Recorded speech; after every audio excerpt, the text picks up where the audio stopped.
everyone, we are a kelompok masyarakat. So, let me introduce our group. Perkenalkan, di sini Fitri Handayani. Perkenalkan, nama saya Piko Febrianto. Perkenalkan, nama saya Reni Widya Lestari. Hi guys, I am Indiana Playa Sinta. Perkenalkan, nama saya Stefania Bengan. Di sini kami menganalisis fenomena seorang remaja perempuan yang pulang tengah malam dengan pakaian terbuka yang dilabeli sebagai seorang PSK berdasarkan teori labeling Edwin M. Lemert. Edwin M. Lemert lahir pada 8 Mei 1912 di Ohio, AS. Meninggal pada 10 November 1996 pada usia yang ke-84 tahun. Edwin Lemert adalah seorang profesor sosiologi di University of California. Edwin Lemert memperoleh gelar sarjana dalam bidang sosiologi dari Universitas Miami dan gelar doktor dari Universitas Negeri Ohio. Dia mengkhususkan diri dalam sosiologi dan antropologi, menjadi profesor di Kent State dan di Universitas Michigan Barat. Konsep teori labeling. Teori labeling ialah mengenai seseorang yang berperilaku menyimpang karena adanya proses labeling oleh masyarakat, yakni berupa pemberian cap atau label tertentu.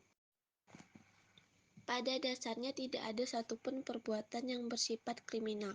Suatu perbuatan biasanya terjadi bukan atas suatu kehendak, tetapi atas insting berdasarkan perspektif dari individu tersebut.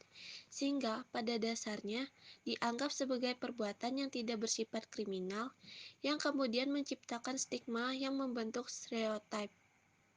Ketetapan norma dan kuasa mempengaruhi reaksi masyarakat atas perbuatan yang dilakukan seseorang.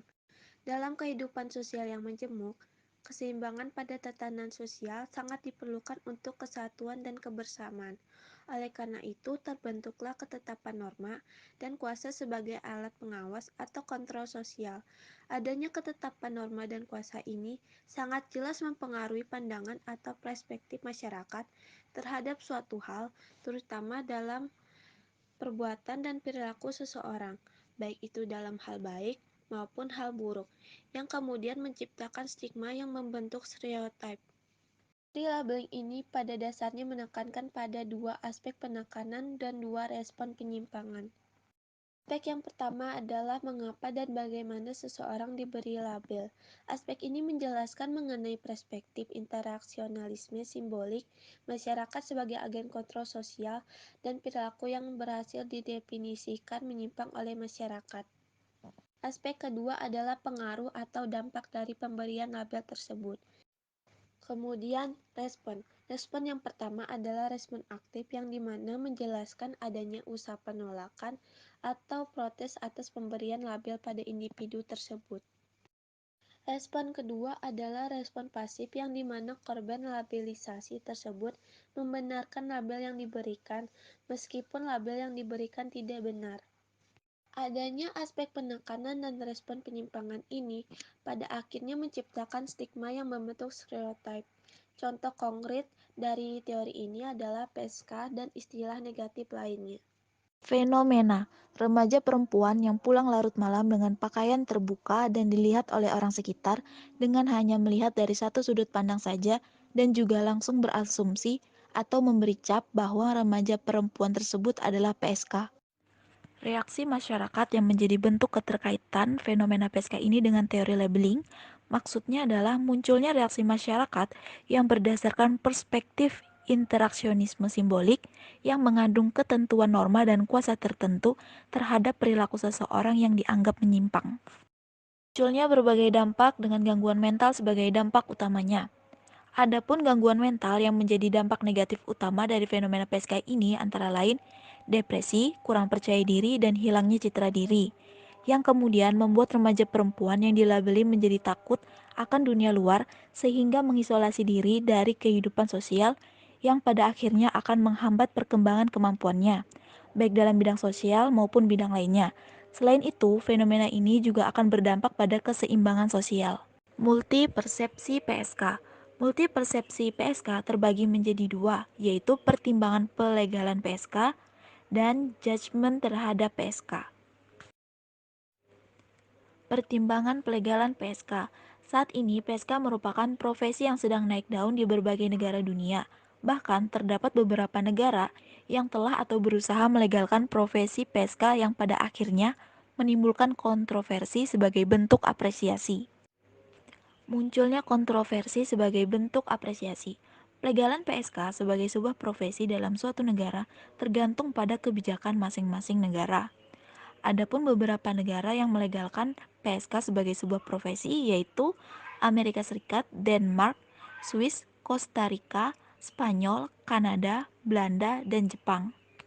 Dasar pelegalan profesi PSK. Adanya pelegalan profesi PSK ini dilakukan atas dasar untuk menjaga kebebasan HAM, menjaga stabilitas ekonomi masyarakat kalangan bawah yang berprofesi sebagai PSK dan menjaga anak di bawah umur dari kejahatan seksual. Munculnya pro dan kontra akibat kontroversi pelegalan PSK. Namun, meskipun terdapat alasan positif dalam pelegalan PSK, hal ini tetap menimbulkan kontroversi yang memunculkan pihak pro dan kontra, yang dimana terdapat banyak masyarakat yang menganggap bahwa profesi PSK tidak seharusnya dilegalkan karena sangat menyimpang dari norma agama dan norma sosial. Dampak pelegalan PSK. Adanya pelegalan PSK yang menimbulkan kontroversi memberikan berbagai dampak bagi seseorang yang berprofesi sebagai PSK.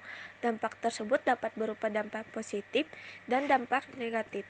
Dampak positif. Dampak positifnya seseorang yang menjadi PSK dapat kembali hidup normal seperti semula. Karena pada awalnya menjadi PSK juga mengalami hal-hal yang kurang mengenakan seperti terseret dalam masalah rumah tangga orang lain, mendapat teror dari pelanggan yang merasa kurang puas, dan lain-lainnya. Dampak negatif. Dampak negatifnya adalah seorang PSK akan mengalami masalah ekonomi karena kehilangan salah satu sumber mata pencahariannya. Judgement terhadap PSK. Pada dasarnya, PSK selalu dijudge dan dipandang negatif oleh masyarakat. Hal ini dikarenakan oleh pemikiran masyarakat yang menganggap bahwa seseorang yang bekerja sebagai PSK pasti atas keinginannya sendiri. Padahal, terdapat beberapa PSK yang bekerja bukan atas keinginannya sendiri, melainkan beberapa alasan tertentu, dan bahkan terdapat beberapa PSK yang masih menjalankan ibadahnya. Adapun alasan tertentu yang menjadikan seseorang bekerja sebagai PSK, yaitu karena adanya paksaan orang tua yang salah, ancaman, dan masalah perekonomian. Siki and Dory, Kellum Park, Massey, Orakat.